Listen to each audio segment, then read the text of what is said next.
విషయం చెప్పారా?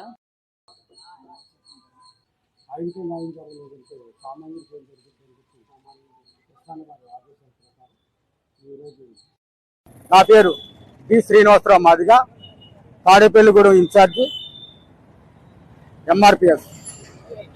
ఇప్పుడు ఇటీవల జరిగిన సుప్రీంకోర్టు చీఫ్ జడ్జి గారి మీద, జవాలి గారి మీద ఒక అగంతకుడు దారుణమైన ఇదిగా సంఘటన జరిగింది.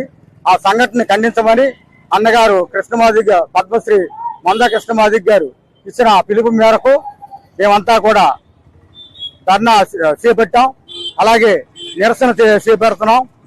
ఈరోజు ఎంఆర్ఓ గారికి మా వినతి పత్రం అందజేస్తున్నాం.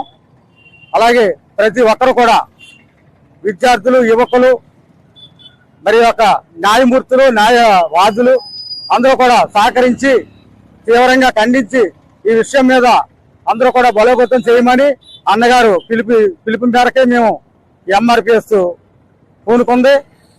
పైగా ఒక సామాన్యుడు అన్యాయం జరిగితే న్యాయం చేసే న్యాయమూర్తికి అన్యాయం జరిగింది ఈరోజు. అదంతా కూడా దేశం అంతా కూడా చూస్తుంది, మరి దేశం అంతా ఖండిస్తుంది ముక్త కంటకంతో. కాబట్టి మందాకృష్ణ గారు ఈ యొక్క న్యాయం చేయమని రాష్ట్ర వ్యాప్తంగా కాదు, దేశవ్యాప్తంగా కూడా అవసరమైతే ఎంతకైనా సరే మేము సిద్ధపడతామని ఆయన యొక్క పిలుపు మేరకు ఈ యొక్క ఎంఆర్పిఎస్ ఈ రోజు కార్యక్రమం చేపట్టింది. ఇది ప్రతి ఒక్కరు కూడా ప్రతి ఒక్కరు కూడా ఖండించాలని, దీన్ని ప్రతి ఒక్కరు కూడా ఖండనతో ఎక్కడికక్కడ నిరసనలు తెలపాలని ఎంఆర్పిఎస్ తరఫున కృష్ణ గారి నాయకత్వంలోని మేమందరం కూడా వినవించుకుంటున్నాం.